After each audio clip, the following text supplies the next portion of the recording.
Something the special counsel said in his report is that one of the reasons you were not charged is because, in his description, you are a well-meaning elderly man with a poor memory. I'm well-meaning, and I'm an elderly man, and I know what the hell I'm doing. I've been president. I put this country back on its feet. I don't need his recommendation. It's totally out of Is your memory, and can you continue as president? My memory is so bad I let you speak. That's Your memory has gotten worse, Mr. President. my memory is not good. My memory is fine. My memory, take a look at what I've done since I become president. I don't think I thought I could pass any of the things I got passed. How'd that happen? You know, I guess I just forgot what was going on. Mr. President. Voters have concerns about your age. How are you going to assuage them? And do you fear that this report is only going to fuel further concerns about your age? Only by some of you. Mr. President, your criminal liability today, do you take responsibility for at least being careless with classified material? I take responsibility for not having seen exactly what my staff was doing. It goes in and tweets out. Oh, bitch, you threw your staff under the bus. It came out of my home. You old dirty old man. Were moved not by me, but my staff. But my staff.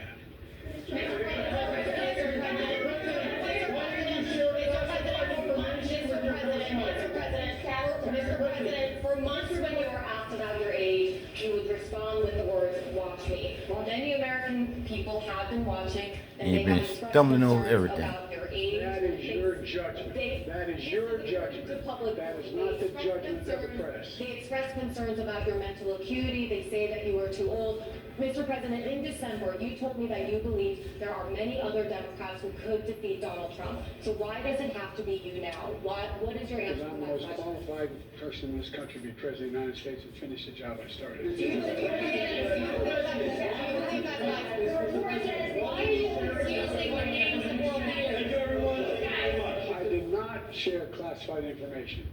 I did not share it. With your ghostwriter? With my ghostwriter, I did not. I guarantee you did not. But the special counsel said that. No, he did not say that. Okay. He did not say that. So, Mr. President, Let me answer your question. The fact of the matter is, what I didn't want repeated, I didn't want him to know, and I didn't read it to him, was I had written a long memorandum to President Obama why we should not be in Afghanistan. And I was multiple pages. And so what I was referring to, I said classified. I should have said should be private because it was a contact between the president and the vice president as to what was going on. That's what he's referring to. It was not classified information in that document. That was not classified.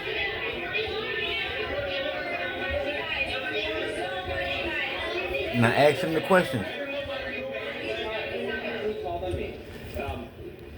When you look back at this incident, is there anything you would do differently now? And do you think that a special prosecutor should have been appointed in the first place in both of these cases? First of all, what I would have done is overseen the transfer of the material that was in my office, in my offices. I should have done that. If I had to go back, I didn't have the responsibility to that. That was my staff was supposed to do that, and they referenced that in the report. And my staff did not do it in a way that, for example, I didn't know how half the boxes got in my garage until I found out staff gathered them up, put them together, and took them to the garage in my home. And all the stuff that was in my home was in filing cabinets that were either locked or able to be locked. It was in my house. It wasn't out in, like in Mar-a-Lago, in a public place where, and none of it was high classified. Didn't have any of that red stuff on it. You know what I mean, around the corners? None of that. And so I wish I had paid more attention to how the documents were being moved and where. I thought they were being moved to the archives. I thought all of it was being moved. That's what I thought. Now, what was the last part of your question? Whether a special counsel should have been appointed in this case and in the case of your rival president, former I president? think a special counsel should have been appointed. And the reason I think a special counsel should have been appointed is because I did not want to be in a position that they looked at Trump and weren't going to look at me, just like they looked at the vice president. And the fact is they made a firm conclusion. I did not break the law, period. Thank you all very, very much.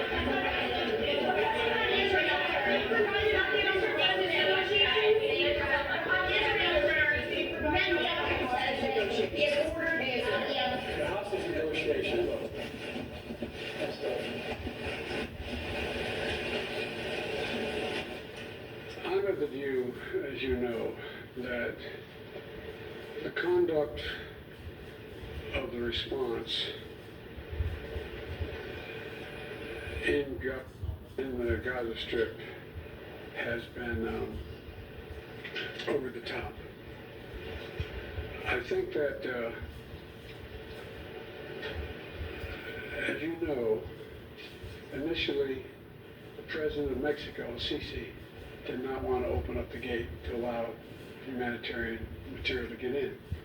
I talked to him. I convinced him to open the gate. Let them make them part of the Middle East, recognize them fully in return for certain things that the United States would commit to do.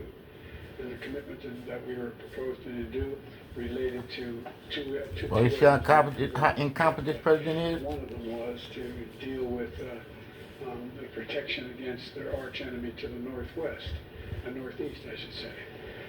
The second one, by providing ammunition and material for them to defend themselves. Coincidentally, that's the time frame when this broke out. I have no proof what I'm about to say, but it's not unreasonable to suspect that the Hamas understood what was about to take place and wanted to break it up before it happened.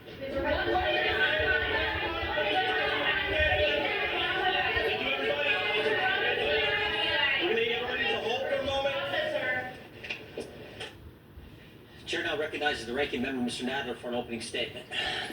Mr. Chairman, I'm glad you have such information, such admiration for the president that you allowed him to take the first 10 minutes of this hearing.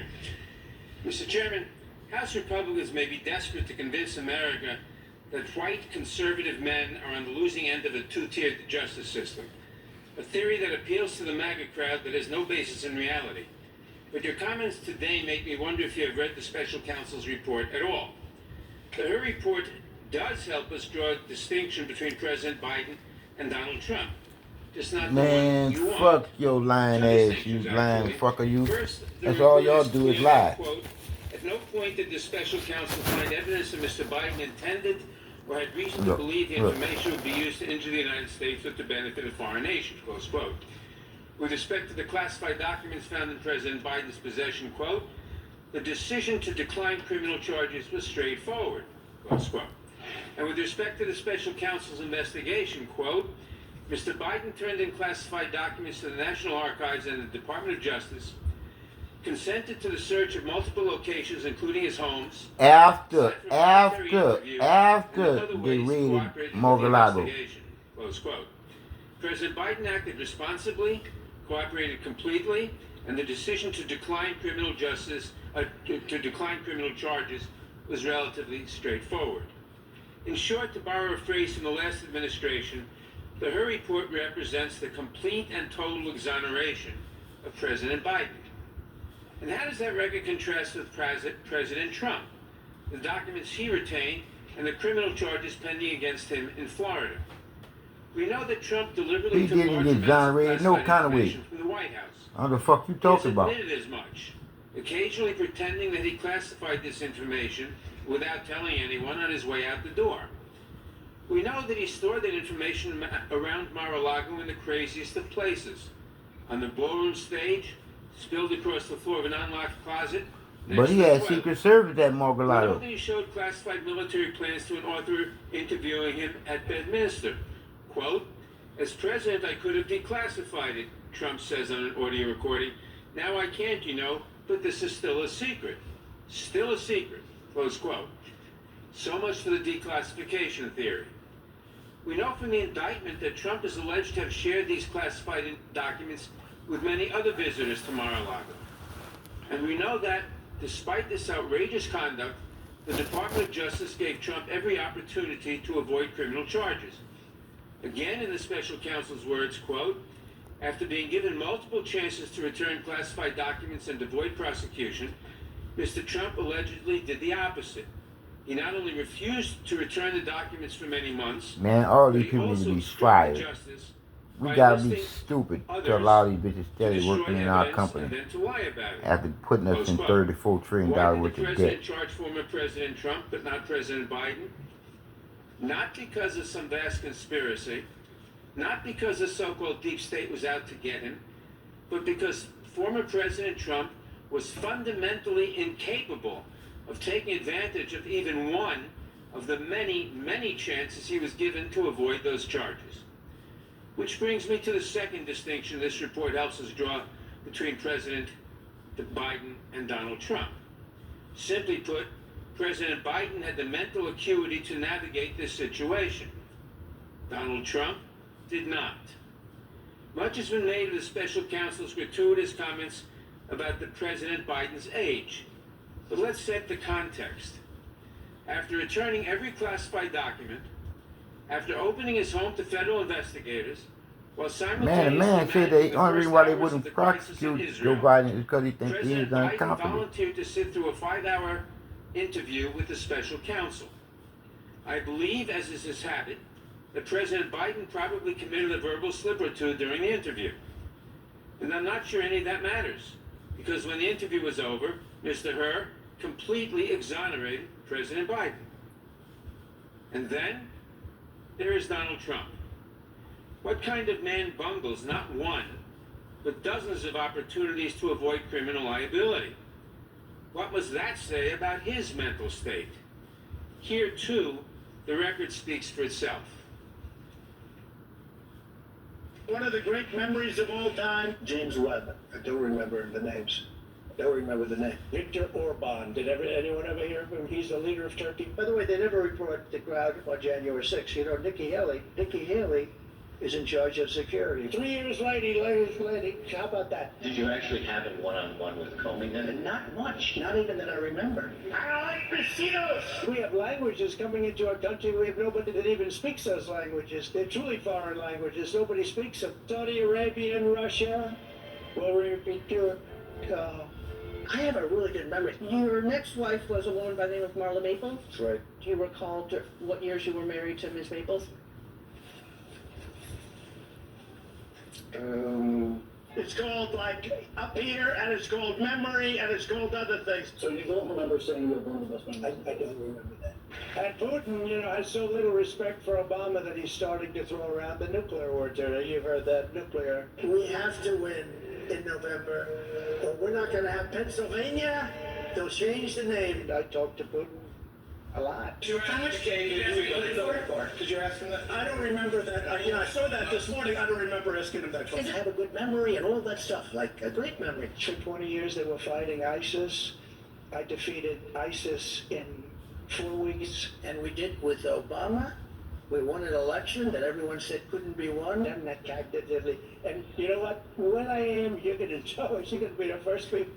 I know my people. You'll say, all right, Trump, you did a good job. Get the hell out of here. That's it.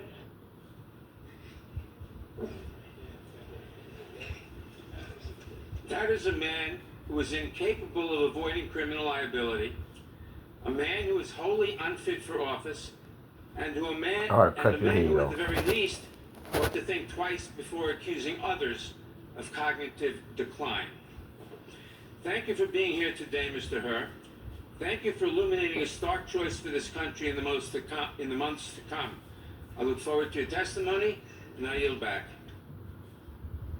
The gentleman yields back. The chair now recognizes the chairman of the Oversight Committee, Mr. Comer, for an opening statement. Thank you. In August 2022, President Biden questioned in a 60 Minutes interview how anyone can be that irresponsible when asked about classified documents in the possession of former President Trump.